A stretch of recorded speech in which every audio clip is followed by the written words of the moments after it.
Hey guys, I want to share my small but growing air currency collection.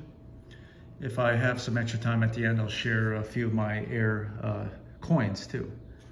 First note, we have a 1934 FRN $10 bill, and this is a butterfly fold air. Now this is, I guess this would be considered a minor butterfly fold air, but it's unique to me because it's on a light green seal. And the only errors I've seen on the light green seal are, I've seen minor misalignment errors. I'm sure there's more out there, but I haven't personally come across any. So I thought this would be a good entry note into the world of light green seals and butterfly fold airs. Speaking of color, the back has a very beautiful green. I think it really sticks out because the brightness, the whiteness of the paper, there's good contrast. Here, let me compare it with, you've seen this $20 FRN in my Progressive Ones video. The $20 bill has a little bit of a darker green. Look at the front. I want to compare the seal colors.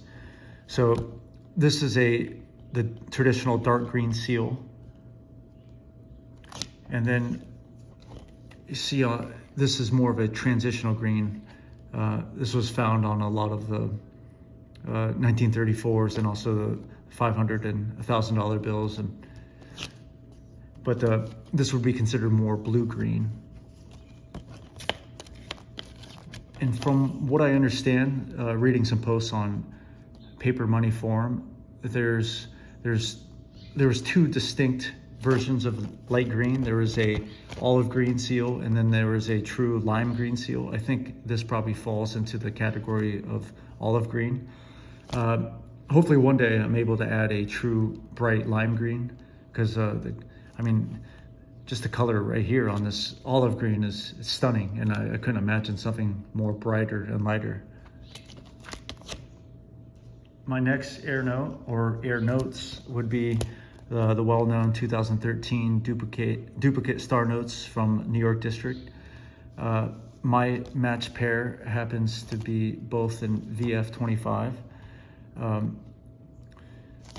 The note from Fort Worth does have a negative comment of minor edge splits, but honestly, I do not mind, because most of these match pairs, you could tell, or the grades are usually very fine, because these were workhorses. These were well circulated, and the fact that someone was able to pluck these out of circulation and then coordinate with another person to match the pair, I think the idea of that is really cool.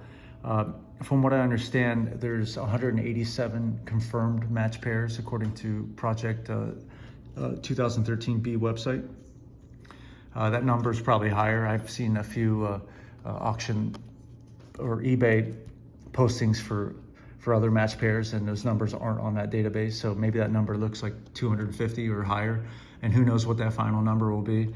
But I do know from my personal experience, when I did a brick search last month so it's $4,001 bills, I only found 46 star notes in that brick, and only one of those 46 was a serial number that fit within that range. So it was a 2013B star note. And so 1 out of 4,000.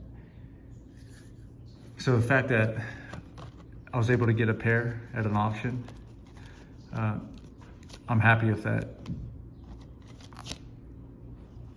Next air note is a well-known 2007 $5 wood chopper. And this is cool because you can see the gutter fold that goes right through the portrait area. It would be cooler if it went right through Jackson's face, but I'm not going to complain, because finding a gutter fold air on a large size note, in my experience, there's not very many out there. I would say probably the most common airs for large size notes would be maybe an inverted back, or inverted third printing, or mismatched serial number, but I have not seen too many gutter fold airs on large size notes. And added bonus, this is a 2-for-1 deal. So there's another air, and it's not labeled on the holder.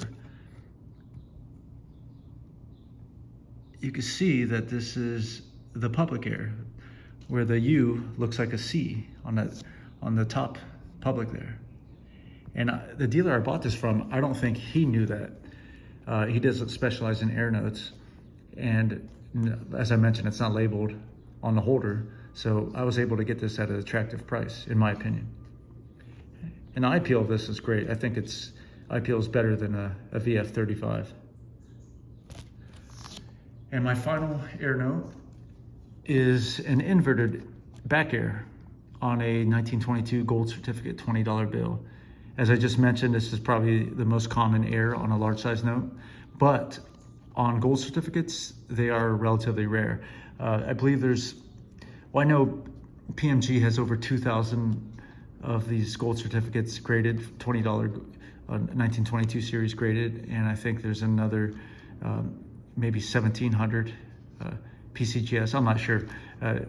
I know out of the thousands, there's only roughly 6 of these inverted gold airs that I have found, and they don't come to auction often.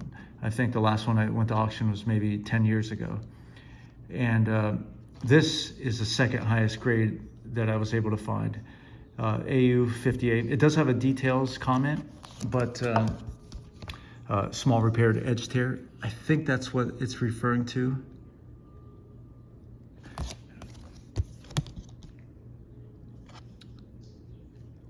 Either way, it's not distracting. And you can't really tell on the camera here, but the color, the goldfish orange, it's very vivid.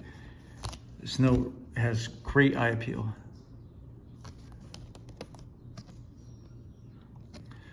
Another side bonus is this is ex Dennis Huff collection. Dennis Huff, he was a old timer collector. He recently passed away. Rest in peace. He was a panel member on anyone who watches Polar Currency on YouTube, and he was a repository of knowledge, and he had a cool collection of air notes, and this being one of them. And I fortunately was able to, I discovered at the April Stacks auction, they had his old note.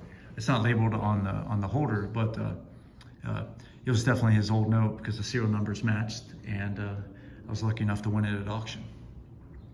All right, let's move to a bonus round of air coins. I have a couple. This is probably the most widely available and affordable airs that you will find when you walk into any coin show. It's a off-center strike.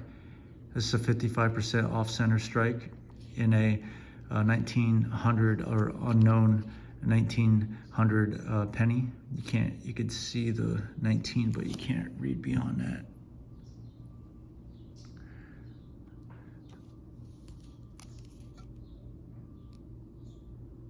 And then I have its cousin in a nickel form. And again, this is 65%, so a little bit more dramatic. A little bit of toning or discoloration there, and no date. Very cool. I have a slabbed coin here. The well-known 1937 Denver three-legged buffalo coin. This was one of the first coins as a child coin collector that I was aware of.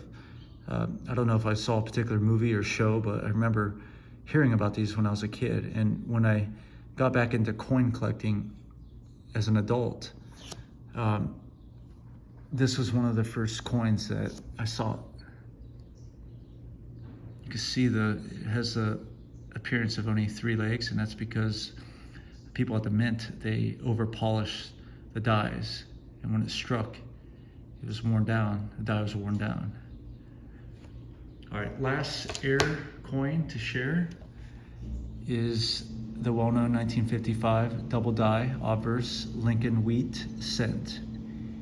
And I love this coin. I love the even chocolate brown and just how dramatic this double strike is.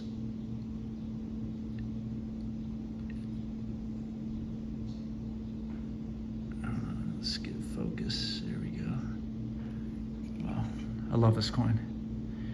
Anyway, I wanted to share that with you. Thanks for watching, and leave me some comments.